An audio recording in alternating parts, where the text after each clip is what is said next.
With the T-Type and the GN, Buick had done the impossible.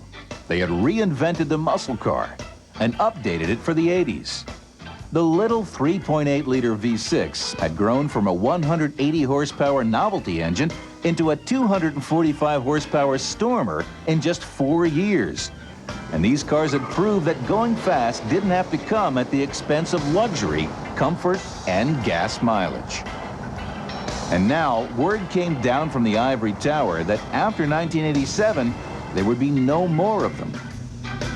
But this time, it wasn't a 70s we hate cars management edict that killed the GN. Typical of Buick, it was a very logical engineering decision. Well, unfortunately, what really happened was the body went away. If you remember, 1988, they started the new front-wheel drive body, and all the G bodies were discontinued. That whole rear-wheel platform was now extinct.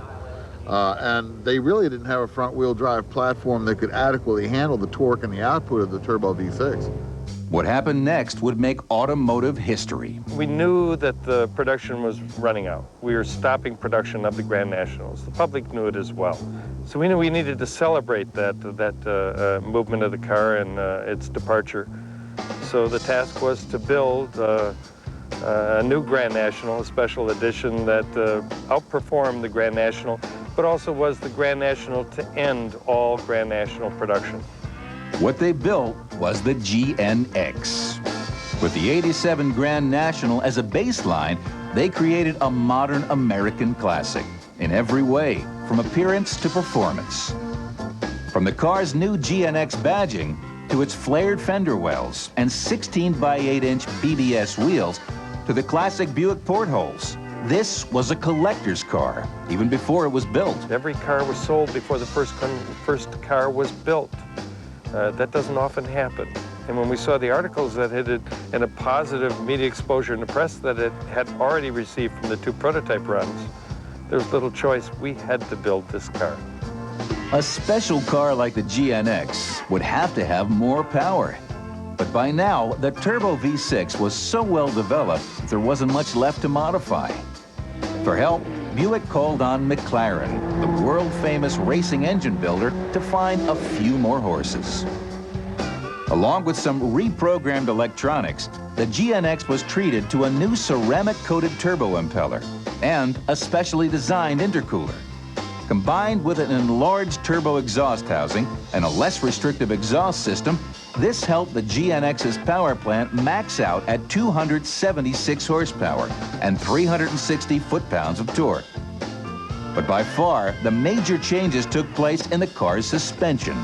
Now, we knew we had a lot more power going back to the road surface, so we knew we needed to make sure we tied down that rear end.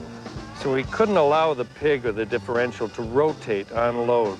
So we introduced a ladder bar, a longitudinal rod, if you will, that tracked almost halfway up through the car, meeting at a mount point just aft of the rear end of the transmission. That ladder bar kept the differential from rotating on torque load. Instead, the rear end of the car lifts up. That keeps the tires planted firmly on the ground, less tire spin, far better performance. All this work cut more than a second off the GN's 0 to 60 times, and its quarter-mile performance was astonishing.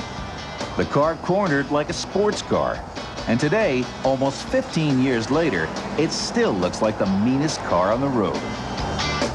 But maybe the car's greatest gift to the muscle car world was that it taught Mike Doble and the GNX team something very special about the love people have for performance cars. I think the strongest message was that we gained a kind of a lesson or awareness of the fervor that the market had for niche vehicles. They wanted vehicles that were unique, that were special to them. Cars that set a statement that kind of meet their lifestyles and made them feel a little unique and special when they're in it. Even though they were only in production for a few years, the turbo cars from Buick created a following as strong and enthusiastic as any muscle car ever made.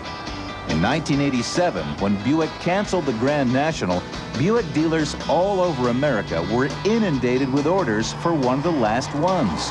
The demand was so great that Buick extended its production run until over 20,000 1987 GNs were eventually made. Today's Grand National and T-Type owners range from people who raced big block Fords and Chevys in the 60s to young people getting their first taste of going fast and loving every minute of it. Bill Savino and his two sons, Mike and Dan, each own a Turbo Buick. It was Bill who started this family trend. I drove in '87, new in the dealership, and I fell in love with it. So I just got my chance last year to buy an '87 Grand National. Well, after I got my first Grand National, Mike decided he wanted to buy one. And then Dano got the bug.